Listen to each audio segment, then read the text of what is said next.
This is the last webinar in this series, and we're working with the top circuit, as it were, the cerebrum, the cerebellum, and the arms and legs.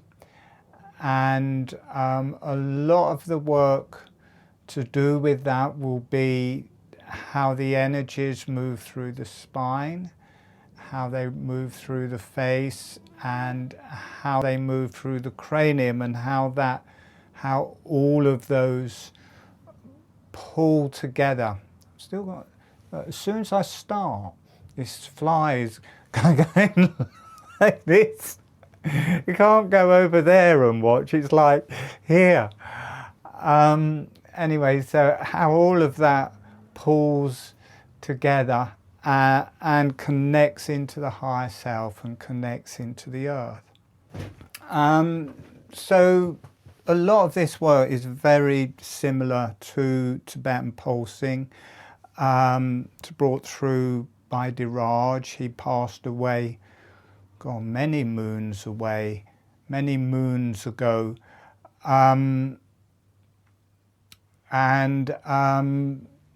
I developed it further. He worked with sound, I'm working with the breath, and I think there's the general energies of holographic breathing, the spiritual energies behind that. It relates so well to to Tibetan pulsing. I think there's some kind of connection there.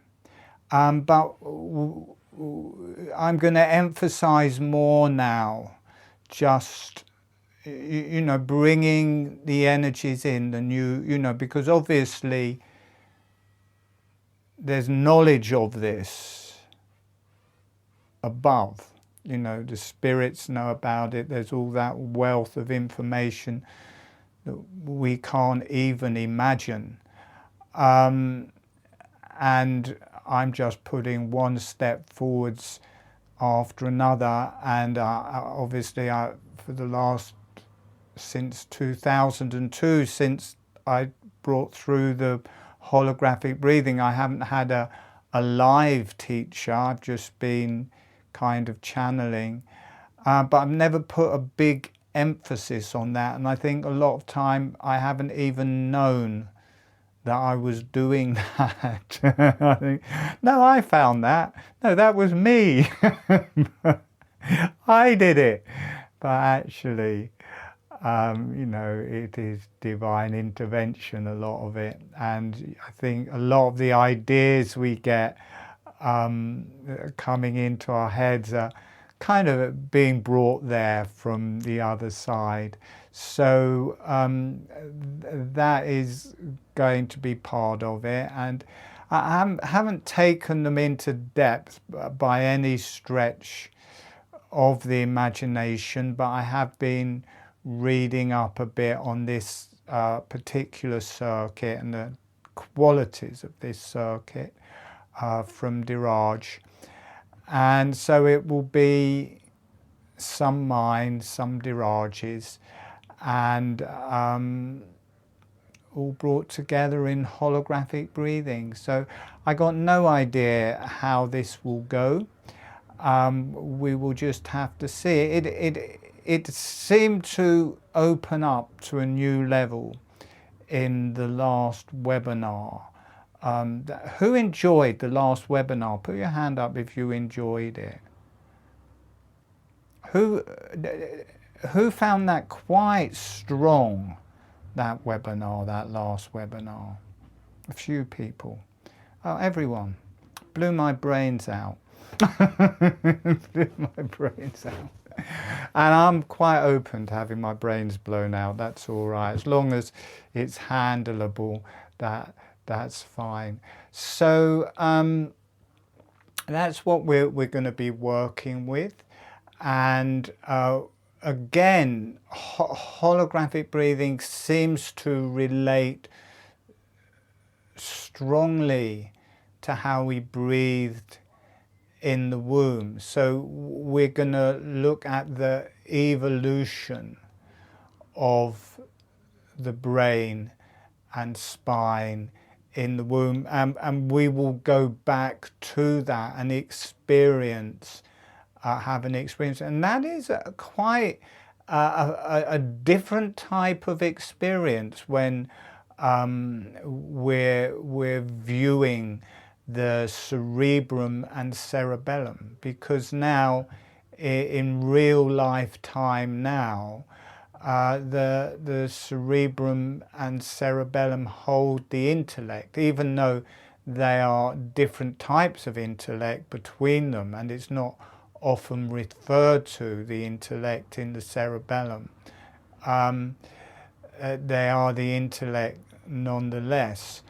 But when we view them as gestating in the womb, there's no intellect there. So there's this kind of strange gestalt where we're holding the intellect in the brain now, but where we're viewing it, there's no intellect there. So that brings a bit of a journey that we will experience. I'll describe the anatomy of that. Kind of the brain, the spine, there's a tube at the back, basically the spine, and then there's two tubes either side, slightly forwards, which kidneys, adrenals, ovaries, testes, and different organs. Then you've got a tube in the middle, which is the whole GI tract,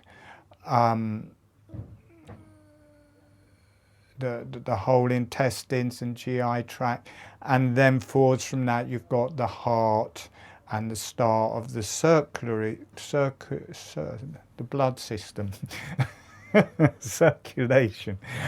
And we're going to be sitting back into the spine. And interestingly, when the egg is first fertilized, and in those first few weeks there's three layers, I can't remember the name, but the first layer is the spine and will become the brain, or the top part is the brain, then you got down into the spine, but it's just a layer and it pulls together, and part of it where it makes a circle, that becomes the spine and the brain, but what is left becomes the skin. So there's a lot of interaction between the central nervous system and the skin.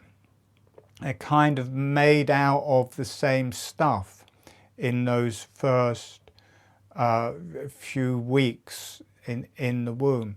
And when you think about it, the nerves are starting in the brain and the central nervous system, unless they're going to, you know, many of them are finishing inside the body, but at the very periphery where they finish is the skin. The very outside is the skin, so it's going from the middle and inside to the very outside, and that's all made out of the same material. And then slightly forwards from that you've got these two tubes, slightly forwards from that you've got the GI tract, and then the heart in front of that. So it's that back part, it's the back part of you that becomes the spine and brain, and it's all straight, it's just a straight tube, and through the head. The head is or the brain, the cerebrum, the cerebellum, and the central brain complex is just a straight line, and at the top of it you have the cerebrum, and you drop down a bit, you've got the thalamus and hypothalamus, you drop down a bit, you've got the midbrain, which is just below that, then you've got the pons and the cerebellum. The cerebellum and the pons is kind of the cerebellum as it's coming around that central cord. So the pons is the front part of it, the lower back part of it is the cerebellum, and then you drop down into the medulla oblongata, and that drops down into the spine. But that is just a tube, and then it starts folding and building the brain. So that just evolves as you're growing in the womb, and the top part, the cerebrum, becomes the major organ, takes up 85% of the space there. And then the lower brain, the cerebellum, which for me is kind of to do with our ancestry and moving in time, both forwards and backwards, but mainly I experience it as viewing back in time. It's a part of the brain that many people don't go to, and it's the shamanistic part of the brain. It's a lot of channeling can happen there. You can become these shamanistic different animals or journey from the cerebellum. The cerebrum is much more to do with the intellect, or for me to do with the intellect. But the cerebellum, even though it's much smaller, about 1/8 of the size, has the same amount of neurons. But it's interesting to feel the different qualities of those two. When my Kundalini first started rising, I would just continually, this energy was rising through my spine and through my brain, and it would go in a circuit. It would go up through the cerebellum, then at the back of the cerebrum, work its way forwards, then drop down through the through the thalamus and the whole central brain complex, and then down through the spine and out through everything. But then fairly quickly, again, it would start into the cerebellum, and I always could relax a bit when the energy was in the cerebellum, because the mind isn't there in the same way. It's like colours, feelings, very tactile, this shamanistic type place. It is a form of identity and mind, but it's not the same direct mind as in the cerebrum. It's very uncomfortable when your Kundalini rises, because you're so used to being identified with what you consider to be your thoughts, your ideas, your mental process. And to not be that anymore feels a bit like you've gone insane, because you're not what you considered yourself to be anymore, and you're not sitting in the set. So that was always very scary for me. And it also, as it drops down from the cerebrum down through first the thalamus and then down through the whole central brain complex. And I always call that the central brain complex, because in anatomy they divide it from the brainstem and then the thalamus, and the brainstem has, as they call it, the reptilian brain, and then the thalamus is bright light. But if you bring that together as one unit, it makes a person. It's like calling it those two things. It's like a person with their head cut off, or a head with the body cut off, and you put them together, it makes a workable unit. But the top of that, the head, the thalamus, feels a bit like the seat of the being. So as the energy starts going through that, it's a bit like where you're sitting, and you can't sit there anymore, because so it's like, and there's, I'm going to die. If that goes through there, I'm going to die. And in the end, you just have to let it, and I'm still alive, or at least I think I'm still alive. I might be dead and just having visions of running groups, you never know. But anyway, this going through that was the other terrifying bit. But as soon as it got through and started getting into the lower layers and back into the pons and the relating to the cerebellum and down, it was much easier. So there's very different qualities of energy to those two organs. We're not going to deal with the central brain complex. That's more in the lung circuit webinars. It is the cerebellum and the cerebrum. We're going to be working with those two organs, and kind of, you know, how the mind develops as we progress through life, and the feel of that, and how we are captured by that. There's a certain amount of freedom to be working with the anatomy that houses the intellect and the mind. Because if you can work with the anatomy of it, if you can view the anatomy of the intellect or the identity or the mind or whatever these different words mean, I'm not sure what any of them actually mean, but they're pointing towards something. When you can view their anatomy and have a feel of the anatomy, you're feeling that on a physical level and viewing that. So what captures us and holds us by working with the brain gives us the opportunity to no longer be captured.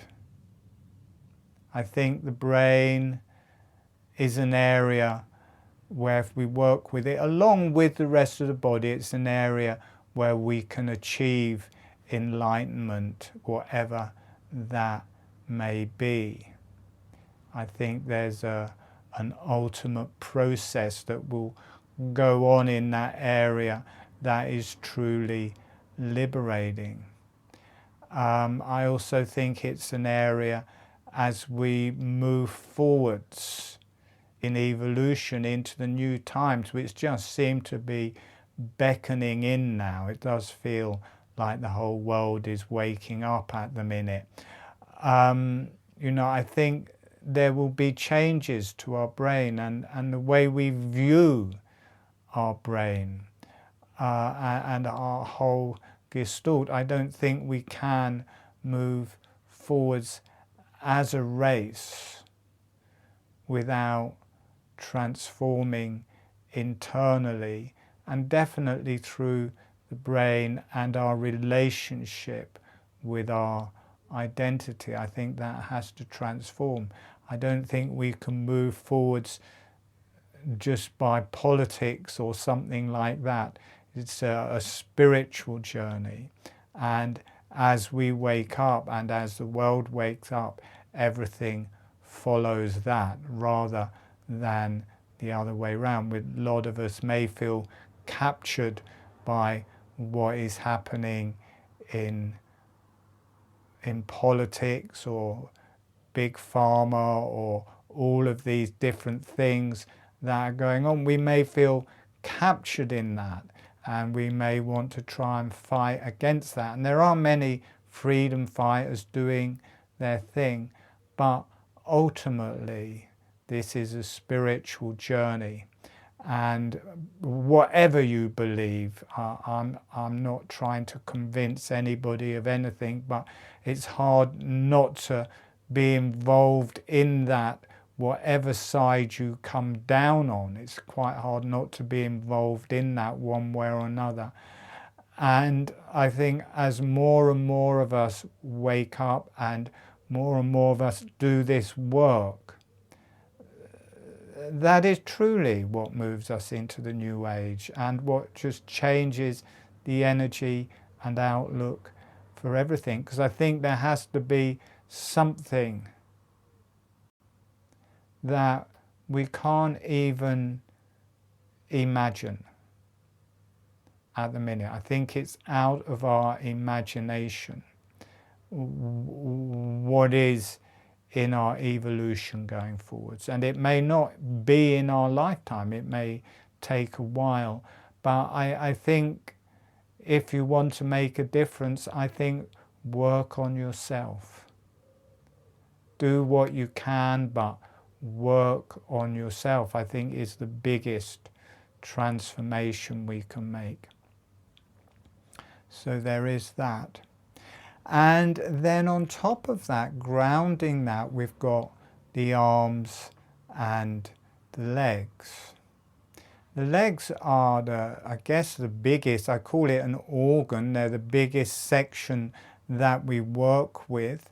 Very powerful, it's what we move around on, it's what we act from, gives us travel, has a lot to do with our history. What we're walking away from is our history. We're traveling forwards with our legs. And in a way, what we're moving from to one level or another also becomes contained in the legs. So a lot of our history, a lot of our past traumas, excuse me, a lot of our past traumas are in the legs. Obviously, they're through the whole body of different accidents, emotional traumas, life, messages going on, obviously through the whole body, but as an image of the past and what we're leaving. Anyway, I mean, it is my experience as well, but also according to Diraj, this is a lot to do with the legs. This is housed a lot in the legs. And the future, what is coming towards us, is more relating to the arms. And for myself, a lot of fighting, a lot of defensive play. If you get attacked on different levels, this is kind of coming towards you and often worrying about it into the future. And this can be held in a tension in the arms and shoulders. And the legs are more walking on that history through of our lives. So these two compartments have a lot to do with past and future. And of course, to live fully, we don't really want to be in either. We want to be now. They're excuses to not be in the now. But clearing the legs help a lot of past karmas. Clearing the arms, fear of what is to be. If we, especially if you're in an abusive relationship, there's the fear of the next attack. Very much having to hold strong into the arms or protect or whatever it is. And it's not so much being hit, well, it is being hit, but it's the fear. When is that coming again? Or of any circumstances. And there's obviously the positive side of that, of especially as we do this movement from the arms and legs, how that travels and heals through the whole body. I'm having very strong, profound healing working with the arms and legs these days, where I just really slow it down a lot. I can't even describe the dynamic of it, but it's about a third of the speed, and it's a different way of breathing, and it just goes deep into the system, deep through the brain. Every trauma, every ache, every pain just starts clearing it. Long-term injuries, tight muscles, things that would seemingly not get better, start clearing, and there's tremendous relaxation. So I think working with the arms and legs, we are clearing a lot of fear, a lot of karma,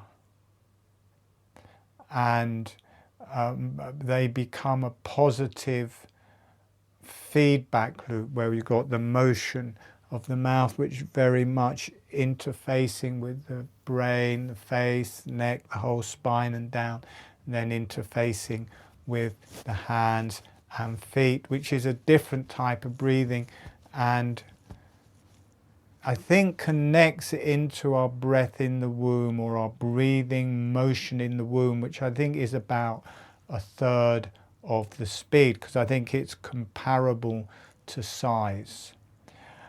Okay, so I'm